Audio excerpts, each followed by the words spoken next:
Good morning guys. So today nandito tayo with Tito Knowles.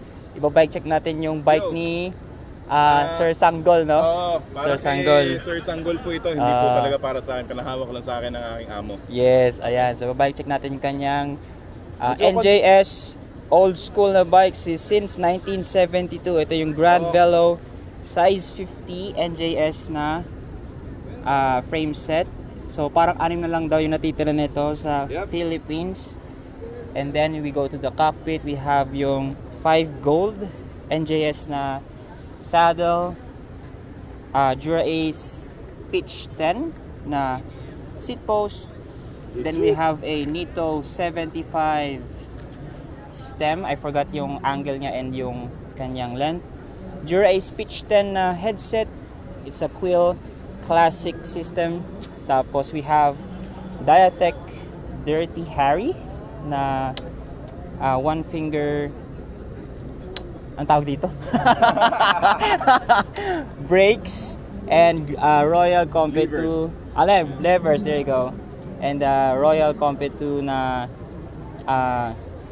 brakes, whatever. There. Tapos we have yung oak wood, baby! Na may handlebar. Para siyang katana-like sword. Yan, ang ganda. Tapos some random cushion para hindi siya mahirapan magbike.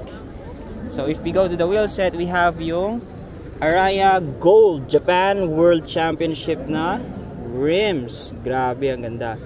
And we have yung Japan. Gator Skins 22 mils. Sobrang nipis. Grabe. Pati yung threading niya. Look at the threading, oh. Damn, son. Sobrang rare na ito.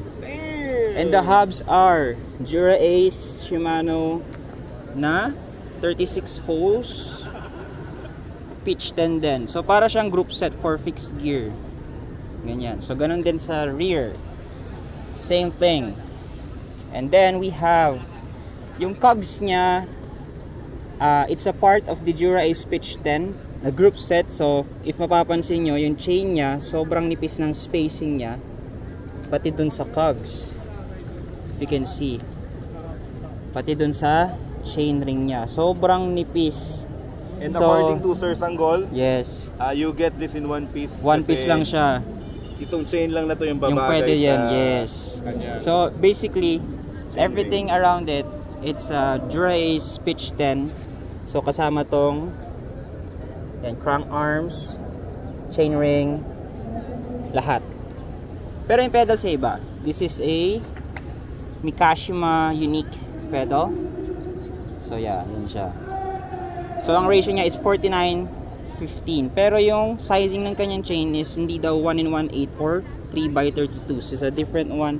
It's a very unique one. Yun lang daw ang meron yan. This is a 49-30. 15.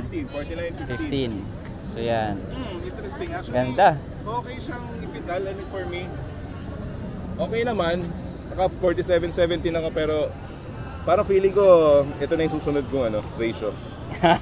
Kasi shoutout si Jules ang nagsabi sa akin ng 47-17. Ayos, tumagos naman. Yeah, tumagos naman. So yeah. So hindi po ako may-ari nito, na ako lang yung katiwala. Ang may-ari si Sir Sanggol. We just met him here. Yeah. It's maybe the reason why I'm holding this bike kasi mas matanda sa akin yung bike ng 1 year. Yeah. Okay, so 1972, 1973 ako. So yeah, OG bike. The backstory of this bike, galing daw sa States, pinadala kay Sir Sanggol. Bali, dito lang sila. Kung gusto niyo ma-meet, Ayala Car Free Sundays. They're serving coffee. You can see the other bikes here. Yeah, no. Punta na kayo!